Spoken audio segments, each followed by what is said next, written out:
اعوذ باللہ من الشیطان الرجیم، بسم اللہ الرحمن الرحیم۔ السلام علیکم عزیز طلبہ و طالبات، کلاس دہم مضمون اردو میں آج ہم نے اپنا نیا سبق شروع کرنا ہے۔ اپنے پچھلے لیکچر میں ہم نے سبق کاہلی کی مشق کی تھی، آج ہم نے اپنا نیا سبق پرستان کی شہزادی شروع کرنا ہے۔ پرستان کی شہزادی کے مصنف کے بارے میں پڑھتے ہیں۔ ان کے مصنف کا نام ہے اشرف صبوحی۔ اشرف صبوحی کا اصل نام سید ولی اشرف اور ان کا قلمی نام اشرف صبوحی تھا۔ آپ دلی میں پیدا ہوئے، ابتدائی تعلیم گھر پر ہوئی۔ 1922 میں وہ دلی سے میٹرک کا انہوں نے امتحان پاس کیا۔ معروف ادیب شاہد احمد دہلوی ان کے ہم جماعت تھے۔ اشرف صبوحی محکمہ ڈاک و تار میں ملازم رہے، بعد میں آل انڈیا ریڈیو سے وہ وابستہ ہو گئے۔ قیام پاکستان کے بعد وہ لاہور آ گئے اور 1965 میں ملازمت سے سبکدوش ہو گئے اور پھر اس کے بعد انہوں نے ہمدرد دواخانہ کے شعبہ مطبوعات سے وابستگی اختیار کر لی۔ ان کی تصانیف میں دلی کے چند عجائب ہستیاں، غبار کارواں، جھروکے شامل ہیں۔ اشرف صبوحی نے چند انگریزی کتابوں کا اردو میں ترجمہ بھی کیا۔ اپنا سبق شروع کرتے ہیں۔ صفحہ نمبر 29، پرستان کی شہزادی۔ سیدانی بی کا ایک وقت میں بڑا دورہ تھا یعنی بڑے رونق تھی۔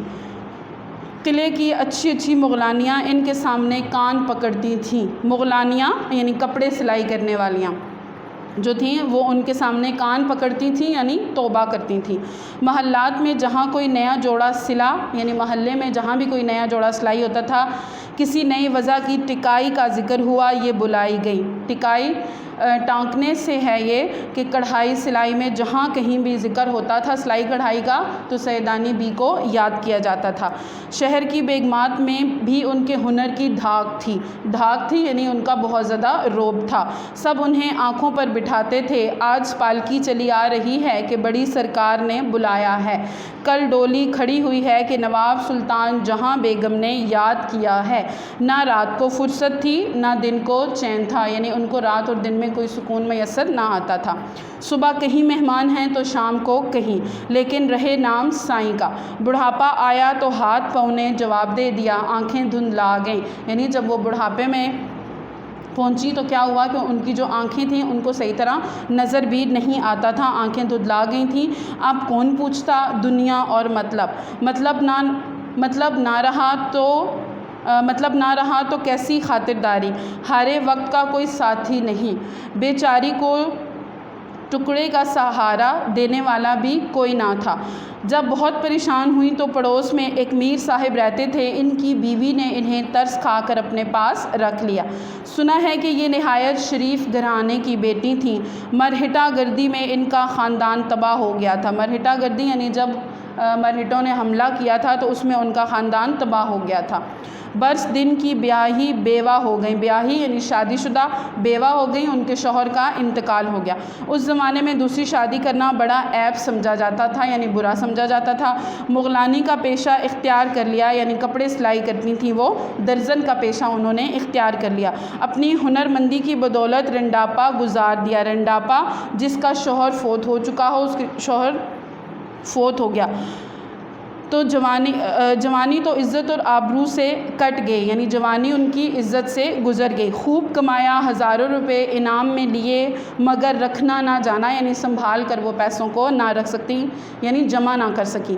دل کی حاتم اور طبیعت کی نرم تھیں اور پرانے شریفوں میں یہی عیب ہوتا ہے کہ وہ وقت کی قدر نہیں کرتے، خدا کی بے نیازی کو بھول جاتے ہیں، بنے ہوئے زمانے میں بگڑنے کا خیال بھی نہیں آتا، جانتے ہیں کہ یہی لہر بہر رہے گی یعنی وہ یہ سمجھتے ہیں کہ اسی طرح کی جو خوشحالی ہے وہ رہے گی۔ سیدانی بی بھی جوانی بھر اس غلط فہمی کا شکار رہیں۔ بڑھاپے نے آن دبایا یعنی ان کو یہی غلط فہمی تھی کہ یہی خوشحالی رہے گی، لیکن کیا ہوا کہ بڑھاپا آ گیا، طاقتیں دغا دینے لگیں یعنی طاقت ان کے اندر ختم ہو گئی تو آنکھیں کھلیں اور دوسروں کے سہارے پر زندگی کے اندھیرے دن پورے کرنے لگیں۔ میر صاحب کے گھر والے چھوٹے سے لے کر بڑے تک سب کے سب انتہا سے زیادہ خوش مزاج اور خدا ترس تھے۔ ہر ایک سیدانی بی کو خدا کا بھیجا ہوا مہمان سمجھ کر ان کے سامنے بچھا جاتا تھا۔ سیدانی بی 2-4 دن تو ذرا غمگین اور شرمندہ سی رہیں، پھر ان کا دل کھل گیا۔ پھر ان کا دل کھل گیا اور اسی طرح رہنے لگی جیسے اپنے کنبے میں خاندان میں۔ ہاتھ کانپتے تھے، نگاہ موٹی ہو گئی تھی، سوئی کا نکا مشکل سے سوجتا تھا، یعنی نظر نہیں آتا تھا، وہ دھاگا مشکل سے ڈالتی تھیں، لیکن ساری عمر محنت کر کے کھایا تھا، پرائی روٹی مفت کیسے کھا سکتی تھیں۔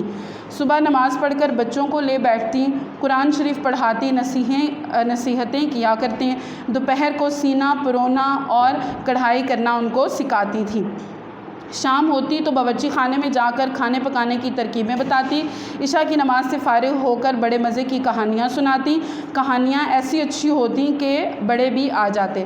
میر صاحب اور ان کی بیوی دونوں خوش تھے کہ سیدانی بی کو بچوں کی تربیت کے لیے خدا نے بھیج دیا ہے۔ ایسی شریف، نماز روزے کی پابند، ہنر مند استانی صرف روٹیوں پر کہاں میسر آتی ہیں، یعنی اس طرح کی استانیاں جو ہیں وہ صرف روٹیوں کے بدلے میں کہاں ملتی ہیں۔ بچے ایسے گرویدہ ہوئے کہ دن رات سیدانی بی کے پاس بیٹھے رہتے، گرویدہ یعنی ان کے ایسے عاشق ہو گئے کہ وہ دن رات سیدانی بی کے پاس بیٹھے رہتے۔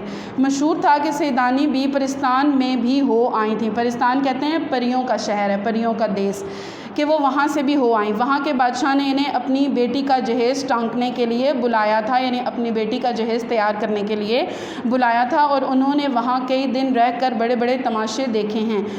گھر والوں کو یہ خبر تھی، لیکن کبھی خیال نہیں آیا کہ سیدانی بی سے پوچھتے تو کیا بھی سچ مچ تم پرستان گئی ہو؟ شاباش تمہارا جگرا، تم کو ڈر نہیں لگا۔ جگرا یعنی تمہارا حوصلہ ہے کہ تم وہاں سے ہو آئی اور تمہیں ڈر نہیں لگا۔ آج تک ہمارا لیکچر اتنا ہی، کل ہم مزید اپنے اسی سبق کو جاری رکھیں گے۔ کل تک کے لیے اللہ حافظ۔